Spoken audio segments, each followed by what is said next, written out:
L'invitation est arrivée nette et élégante, avec une calligraphie argentée en relief. Zara et Drogba, proclamait-elle, entrelacés avec un délicat motif floral. En dessous, les détails du mariage. Mon cœur battait à tout rompre, mêlant excitation et malaise étrange et troublant. Zara était ma meilleure amie depuis que nous étions des adolescentes maladroites naviguant dans les eaux dangereuses du lycée. Nous avions partagé des secrets, des rêves et d'innombrables pizzas à emporter tard le soir. Mais ces derniers temps, les choses avaient été différentes. Une distance s'était creusée entre nous, un gouffre que je ne parvenais pas à expliquer. Elle était devenue de plus en plus préoccupée, son rire autrefois vibrant s'était atténué, remplacé par une politesse tendue. Nos conversations s'étaient réduites à des échanges brefs, et elle était devenue évasive sur sa relation avec Drogba. Je n'avais jamais rencontré Drogba. Zara l'avait mentionné brièvement à plusieurs reprises, le décrivant comme charmant et prospère, mais elle n'avait jamais donné plus de détails. Un sentiment tenace me disait que quelque chose n'allait pas. L'invitation, bien que belle, ressemblait à une façade soigneusement construite, masquant quelque chose que je n'arrivais pas à déchiffrer. J'ai répondu avec un enthousiasme forcé, déterminé à mettre de côté mes angoisses et à célébrer le bonheur de mon ami. Le mariage a eu lieu dans une vaste propriété de campagne, un paysage de beauté idyllique. Des pelouses verdoyantes s'étendaient jusqu'à l'horizon, parsemées de chênes centenaires. Un quatuor à cordes jouait doucement tandis que les invités se mêlaient, sirotaient du champagne et échangeaient des plaisanteries. Tout était parfait, presque trop parfait. J'ai scruté la foule, à la recherche de Zara. Elle était introuvable. Je me dirigeai vers la salle de réception, une grande salle de bal ornée de lustres en cristal et de compositions florales. L'atmosphère était animée par l'excitation, mais je ressentais un sentiment croissant de terreur. Où était Zara? J'aperçus sa mère, Elisabeth, près de l'entrée. Elle avait l'air harcelée, ses yeux parcourant nerveusement la pièce. Elisabeth, ai-je salué avec un sourire hésitant. Félicitations. Le lieu est magnifique. Elle réussit à lui adresser un faible sourire en retour. Merci, chérie. Zara sera si heureuse de te voir. Elle est en train de terminer quelques préparatifs de dernière minute. Bien sûr, dis-je en essayant de me montrer rassurant. Où est-elle? Elle est en haut, balbutia Elisabeth, le regard détourné. Elle sera bientôt en bas. J'attendais, mon anxiété augmentant de minute en minute. La cérémonie devait commencer d'un moment à l'autre et Zara était toujours introuvable. Je regardais Drogba, un homme grand et beau, à l'air confiant, accueillir les invités avec un charme éprouvé. Il semblait sincèrement heureux, rayonnant d'un enthousiasme presque troublant. Il ressemblait à un homme amoureux, ou du moins, à un homme jouant son rôle de manière convaincante. Finalement, la musique s'amplifia, signalant le début de la cérémonie. Les invités commencèrent à prendre place et je me trouvai une place au fond, le cœur battant dans ma poitrine. Le cortège nuptial commença, mais Zara n'était pas à l'avant. À la place, c'était sa sœur cadette, une fille que je connaissais à peine, qui s'avançait dans l'allée, un sourire forcé sur le visage. La confusion m'envahit. Où était Zara? Puis, je l'ai vue. Elle ne marchait pas dans l'allée, mais se tenait dans une pièce à côté, partiellement cachée à la vue. Elle était vêtue d'une simple robe blanche, pas de la robe de mariée élaborée à laquelle je m'attendais. Son visage était pâle, ses yeux remplis d'un mélange de peur et de résignation. À côté d'elle se tenait un homme que je ne reconnaissais pas, son bras enroulé de manière possessive autour de sa taille. Il lui murmurait quelque chose à l'oreille, ces mots étant inaudibles de là où je me trouvais. Je regardai, figé, le regard de Zara croisait le mien.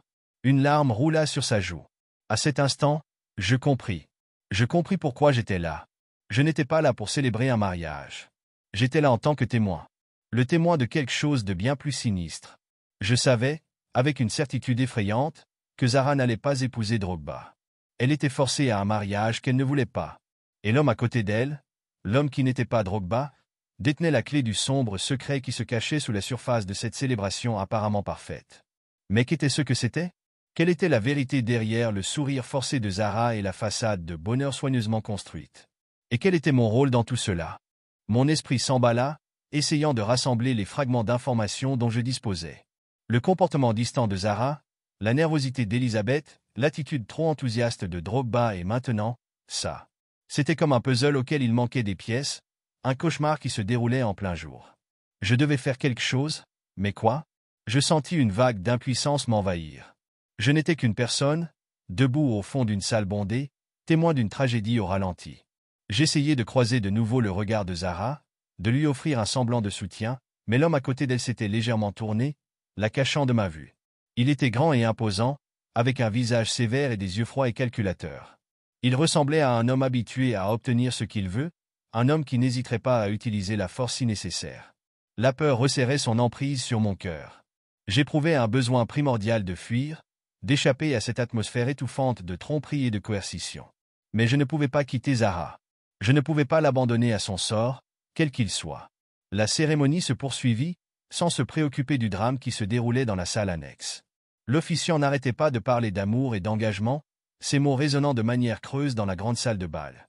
Drogba se tenait devant l'autel, une image du bonheur, complètement inconscient que sa future épouse était retenue captive à quelques mètres de lui. Où était celui? Une pensée effrayante s'insinua dans mon esprit. Et si Drogba était dans le coup? Et si toute cette mascarade était un plan soigneusement orchestré, un arrangement tordu que Zara avait été forcée d'accepter? Je jetai un coup d'œil à Elisabeth, qui était maintenant assise au premier rang, le visage enfoui dans ses mains. Elle tremblait, ses épaules tremblaient de sanglots silencieux. Elle savait ce qui arrivait à sa fille, et elle était impuissante à l'arrêter. Cette prise de conscience me frappa comme une tonne de briques. Ce n'était pas seulement un mariage, c'était une transaction. Zara était échangée, troquée, échangée contre quelque chose. Mais quoi? Mon regard se reporta vers la salle annexe. L'homme à côté de Zara la conduisait maintenant vers le fond de la salle, loin du hall principal. Je devais les suivre. Je ne pouvais pas les laisser disparaître. Je me glissai hors de la salle de bal, inaperçu dans la foule, et me dirigeai vers la salle annexe. La porte était légèrement entr'ouverte et j'entendais des voix étouffées venant de l'intérieur. J'ai hésité un instant, la main posée sur la poignée de la porte. Et si je me mettais en danger? Et s'il me découvrait? Mais la pensée de Zara, piégée et terrifiée, m'a encouragé. J'ai poussé la porte et suis entré. La pièce était petite et peu meublée, ce qui contrastait fortement avec l'opulence de la salle de bal. Zara et l'homme se tenaient près d'une porte fermée, la voix étouffée. Je n'entendais pas ce qu'ils disaient, mais la tension dans l'air était palpable. L'homme se retourna lorsque je suis entré, ses yeux plissés de suspicion. Il était encore plus intimidant de près, ses traits durs et impitoyables. « Qui êtes-vous » demanda-t-il d'une voix basse et menaçante. J'avalai difficilement ma salive, essayant de me ressaisir. « Je suis une amie de Zara » répondis-je, la voix légèrement tremblante. Il sourit. « Un ami ?» Je ne me souviens pas que Zara ait mentionné un quelconque ami. Je viens d'arriver, ai-je balbutié. J'ai vu Zara, elle avait l'air bouleversée. Je voulais juste m'assurer qu'elle allait bien. Il rit d'un rire dur et dénué d'humour. Zara va parfaitement bien, dit-il. Elle est juste un peu dépassée par toute cette excitation. Elle n'épousera pas Drogba, ai-je lâché, les mots s'échappant avant que je puisse les arrêter. Les yeux de l'homme brillèrent de colère. Il fit un pas vers moi, la main dans sa veste. Je me préparais au pire. Je savais que j'étais en danger, mais je ne pouvais pas reculer maintenant. Je devais découvrir la vérité, quel qu'en soit le prix. Je devais sauver Zara. Il s'arrêta, la main toujours dans sa veste, une lueur illisible dans les yeux.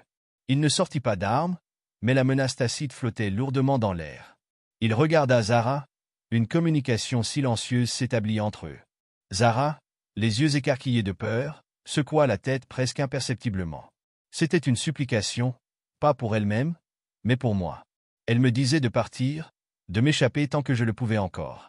Il se tourna vers moi, son expression passant de la colère à une politesse glaciale. « Tu as raison, dit-il, sa voix à présent trompeusement douce. Zara n'épousera pas Drogba. Il y a eu un changement de plan, une affaire de famille. Rien qui puisse te concerner. » Il fit un geste vers la porte. « Je suis sûr que vous comprenez. Nous ne voudrions pas causer de perturbations inutiles. » Je savais qu'il mentait. Je savais que Zara était en danger et que cet homme en était la cause. Mais je savais aussi que j'étais dépassé. J'étais seul, dans une pièce isolée, avec un homme qui n'hésiterait clairement pas à recourir à la violence. Je ne pouvais pas aider Zara en étant imprudente. Je devais réfléchir, planifier, trouver un moyen de révéler la vérité sans me mettre en danger, ni elle. J'acquiesçai lentement, feignant d'obéir. « Bien sûr, » dis-je en forçant un sourire. « Je comprends.